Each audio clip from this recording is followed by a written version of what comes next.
A very controversial thing you were saying about privatisation. Some World Bank's requirements for countries to privatise water, and in order to get loans, it's caused huge problems in the world, the riots in Bolivia everywhere. But what you said was interesting, that we need to pay for water in order to use it sensibly.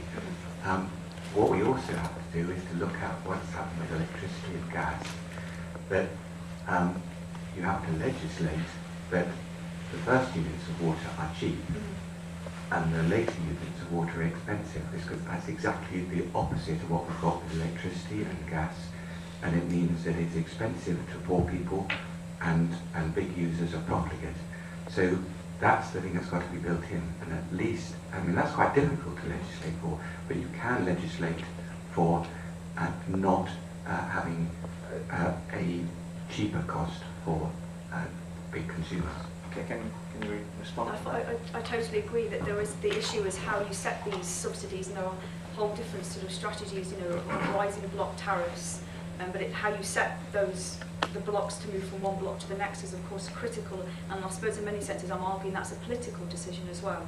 And of course you pointed out the issue of regulation, that regulation is really, really important, and that again is the role for politicians to play a role in regulating the water industry.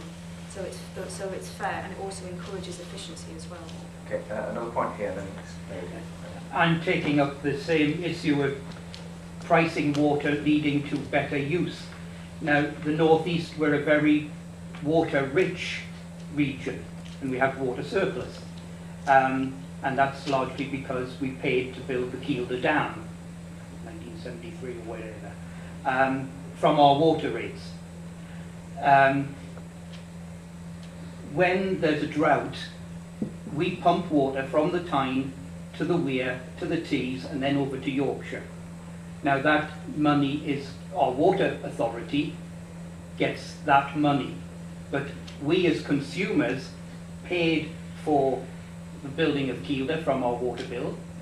The farmers are under all sorts of restrictions in terms of their farming, nitrogen zones, the kind of drainage they can put in.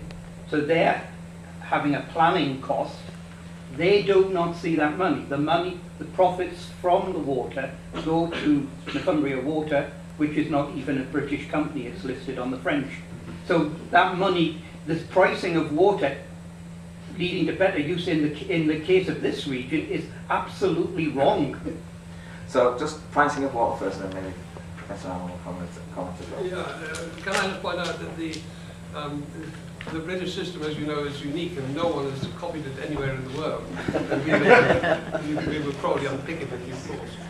South Africa's done quite a lot of privatization. Chile's done privatization, but in the heart of the United States, they resist privatization of water. Do you want to comment, Julia, on pricing? I think that it's the privatisation of water and the fact that companies are often owned by other nationals, which I think is very, very controversial. The same issues are in South Africa.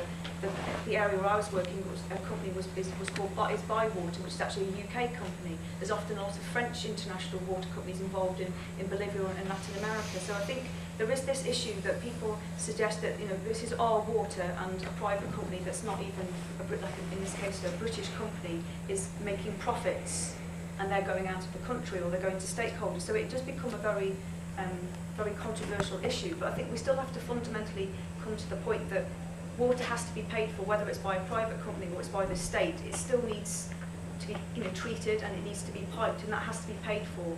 So it's whether it's by a private company or the state, there is still a cost there. Okay, one final point from here. Sorry, this is a silly question. I know that London cleans up its water and reuses it. Is there any way of building desalination plants or something like that and piping seawater for certain parts of use? I don't know whether that would burn the crops or... Well, okay. there is the high-tech solution. I mean, I'm taking students on Monday to Malta, which is a very interesting place because it's it has virtually no fresh water. They have groundwater, but very little or no rivers. So what they make up their shortfall from desalination, but it's hugely expensive in terms of it uses up vast amounts of electricity. So that there is a cost to that. So it's something that on a small scale can work for an island like Malta, but on a bigger scale, I think it's problematic because of the cost of electricity. Desalination is interesting because 20 years ago it used to be $2.50 a cubic meter. In Israel they can now produce desalinated water for 50 cents, 50 US cents. And you don't even know how much a cubic meter you pay for, but 50 cents is a really cheap price. Okay, thanks very much.